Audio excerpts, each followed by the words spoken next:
اعوذ باللہ من الشیطان الرجیم بسم اللہ الرحمن الرحیم۔ شاہی دور میں بادشاہ کا گزر ایک بستی سے ہوا جہاں اس کو بہت سے کتوں کے بھونکنے کی آوازیں آ رہی تھی۔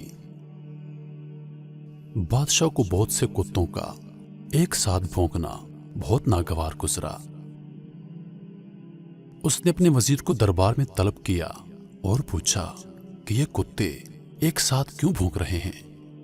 وزیر بادشاہ کے غصے کو فوراً سمجھ گیا اور اس نے بادشاہ کی سخاوت کے پیش نظر عرض کی، حضور، یہ کتے بھونک نہیں رہے بلکہ بھوک کی وجہ سے رو رہے ہیں۔ بادشاہ کی سخاوت اور دریا دلی کے چرچے دور دور تک پھیلے ہوئے تھے، اس لیے کتوں کا بھوکا رہنا وہ اپنی توہین سمجھتا تھا۔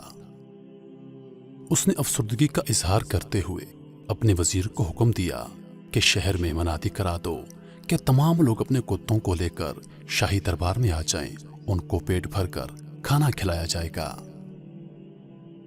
وزیر نے بادشاہ کے حکم کی تعمیل کرتے ہوئے شہر میں اعلان کروا دیا کہ تمام لوگ اپنے کتوں کو لے کر شاہی دربار میں حاضر ہوں۔ اگلے روز بادشاہ نے تمام کتوں کے لیے انتہائی اعلیٰ قسم کا کھانا تیار کروایا۔ وقت کی پابندی کے پیش نظر تمام لوگ اپنے کتوں کو لے کر شاہی دربار میں پہنچ چکے تھے۔ کھانا تیار تھا اور کتوں کے لیے رنگ برنگ کے کھانے دسترخوان پر بچھا دیے گئے، لیکن جب کتوں کو کھانے پر چھوڑا گیا تو کتے کھانا کھانے کے بجائے ایک دوسرے سے لڑ پڑے۔ کسی کتے کا پاؤں دوسرے کے منہ میں، کسی کی گردن تیسرے کے منہ میں، کسی کی دم چوتھے کتے کے منہ میں تھی۔ الغرض کتے کھانا کھانے کے بجائے ایک دوسرے سے لڑ پڑے اور ایک دوسرے کو لہو لہان کر دیا۔ کتوں کے ساتھ ساتھ دربار اور دسترخوان خون سے لہو لہان ہو گیا تھا۔ بادشاہ حیران تھا کہ اتنے لذیذ اور عمدہ کھانوں کے ہوتے ہوئے کتے آپس میں لڑ کر ایک دوسرے کا بدن کیوں نوچ رہے ہیں۔ اس نے حیرت کا اظہار کرتے ہوئے وزیر سے دریافت کیا کہ آخر ایسا کیوں ہے۔ وزیر نے سہمے ہوئے عرض کی، بادشاہ سلامت، یہ کتے ہیں اور اپنا کتا پن دکھا رہے ہیں، کیونکہ ایسا کرنا ان کی عادت اور فطرت میں شامل ہے، اور یہی کتے پن کی اصل پہچان ہے۔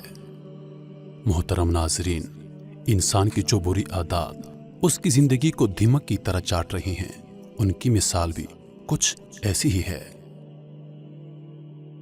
کچھ انسان اللہ کی نعمتوں کا شکر ادا کرنے کے بجائے حرص اور لالچ میں نہ تو خود فائدہ اٹھاتے ہیں اور نہ ہی دوسروں کو فائدہ اٹھانے دیتے ہیں۔ یہ ایک ناسور ہے جسے نفس پرستی کا عنوان دیا جا سکتا ہے۔ میں امید کرتا ہوں کہ آپ لوگوں کو ویڈیو پسند آئی ہوگی۔ مجھے دیجیے اجازت اس امید کے ساتھ کہ اگلی بار ایک اور ویڈیو لے کر آپ کی خدمت میں حاضر ہوں گا۔ تب تک کے لیے خدا حافظ۔ اللہ پاک آپ سب کا حافظ و نگہبان۔ وعلیکم السلام۔